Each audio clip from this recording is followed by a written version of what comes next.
Yeah, no, I think that's a great point. And I think that what we're looking at with Gotham Knights is it's just such a different game model from Arkham.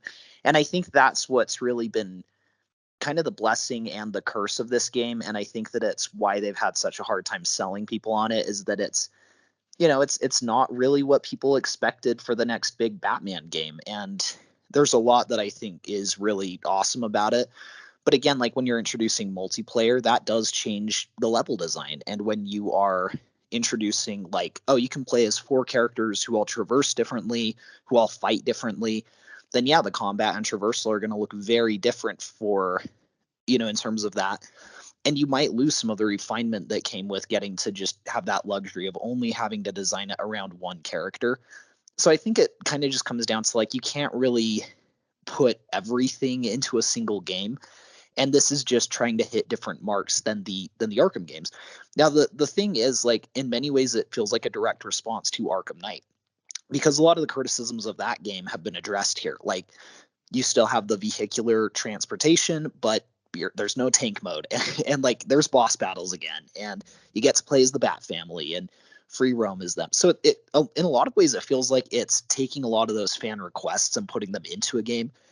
So I don't know. That's kind of the vibe I've been getting from those previews, is just like, there seems to be a lot that works, but there's also a lot that worked really well in the Arkham games that hasn't quite made the jump to this game.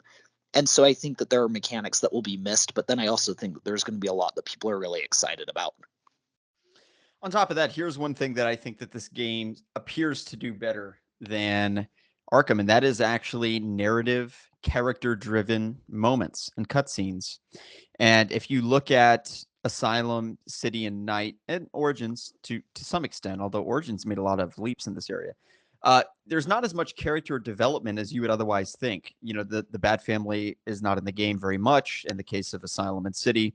In the case of Night, they're used more as plot devices. Like Barbara Gordon, for instance, her role in the game is more to like advance Scarecrow's plot in many ways. And in this game, you see these like character moments and these cutscenes where the characters are just hanging out in the belfry and that sort of thing. And that's another way in which the game, to me, resembles much more of Spider-Man PS4 in regards to the structure and general cadence of the game, because Spider-Man PS4 was exactly the same, where it had these CGI cutscenes that are not done by voice actors. I mean, they're voice actors, but they're actually doing like the mocap and everything. They're acting the scenes out, and that's exactly what they did with Spider-Man PS4, and that made the game feel much more like a movie. And then the gameplay, obviously, on top of that. Whereas Arkham, because of the time it was made between like 2009 and 2015, video games weren't really doing that. Spider-Man PS4 was the first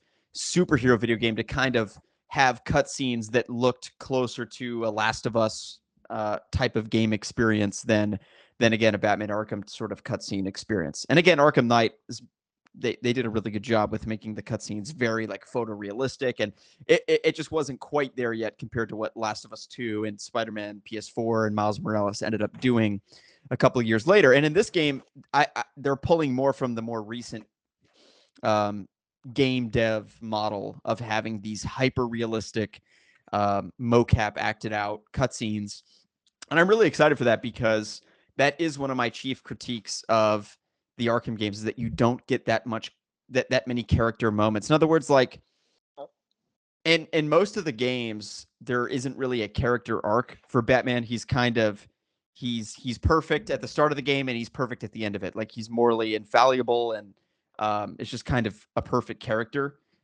which isn't bad necessarily. It's just they don't really explore much of the character in City and Asylum in particular. And I'm really interested to see that and to see more about how the character dynamics sort of play out in this game.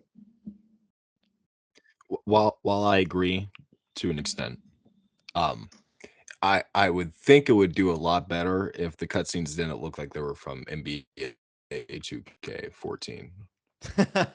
In my opinion, some of them look a little rough around the edges. They The do. one with Barbara Gordon and Nightwing, when it Yeah. starts off with Barbara like lifting weights, like there's like Yeah. that 30-second moment of silence. There's just a lot of cringy moments, and it doesn't look that good even with motion capture. So I really hope that throughout the entire game, if they stick to that and it looks like that most of the game, but it's like done in a self-aware way, like I'll be okay with that. And that actually does lead me to saying that those moments are going to be a lot more impactful than Arkham, because we're gonna, at least see some type of character growth within those cutscenes. At least, we can assume that. So there are going to be moments, because Batman is pretty static within the Arkham games, besides Arkham Origins, where he's like, "Oh, I have to work alone" in the beginning, and then like at the end, he has to, he learns to work with people. That's basically his character arc in Arkham Origins. But besides that, in the Arkham games, that's about it. You get sick in Arkham City. I can't really think about the other ones because they're not even really present. But in these games, hopefully they do have really fleshed out arcs. I think the developers have already said that they do have fleshed out arcs. Even the villains that we fight have fleshed out arcs. And I just want to say a quick spoiler warning. This isn't a leak or anything. It's more of a rumor. It's actually from, can I say this, Kobe? It's from the trophies that they released. No, don't. No, don't. No, nothing. No, not if it's a spoiler. I don't want to know. It's more of the villains, but okay. Yeah, let's pass on it. I Is it my a my only thing the only reason I agree with Kobe on not sharing anything is just I've seen some people get copyright striked for talking about it, so I just Oh don't want no, to no, I get risk you. that for anyone. I just didn't know if the trophies were the ones that were copyrighted, because they were already kind of out there I don't think from they are. the I just Xbox version. yeah, I know a few people that got I think it was the I other think big leak. there's Yeah. another leak. There's a big leak, but I don't know if they were together. I don't think they were together. But yeah, I get you.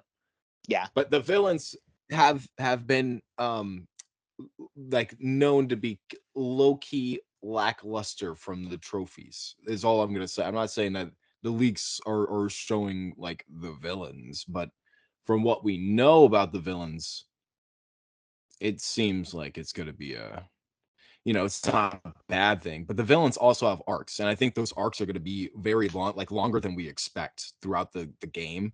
And are really gonna pad out the villains, like each ones that we see, like Clayface, Harley, and Mr. Freeze. I don't feel like they're gonna do a lot of villains, in my opinion, is what I'm saying. So I saw the trophy list as well.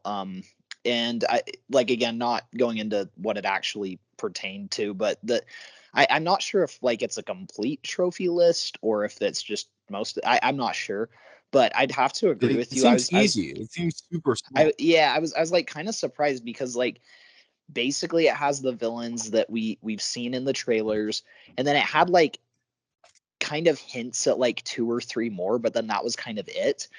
And so yeah, I'm kind of Yeah. with you in that like I don't know if it is like really there just aren't tons of villains in the game. I don't know if we have like And an also, incomplete trophy list, but yeah.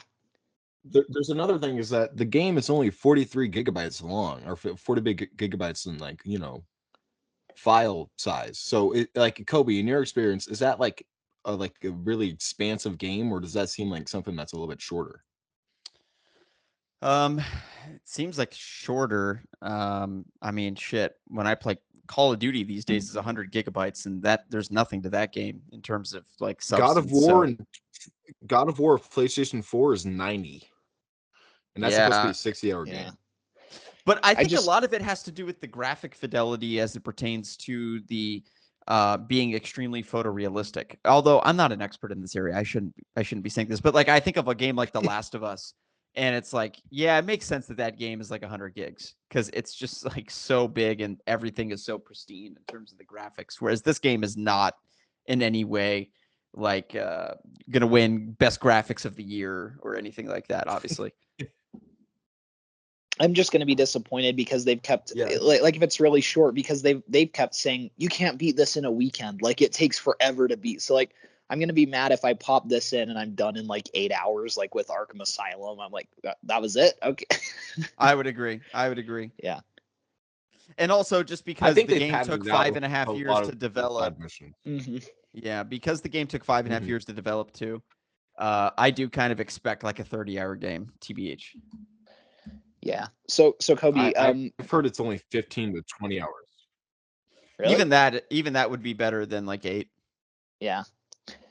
I heard Kobe, in one of out of the previews, curiosity, I think they asked one of them. Oh, wait, so it's like from the devs too that it's just 15 to 20?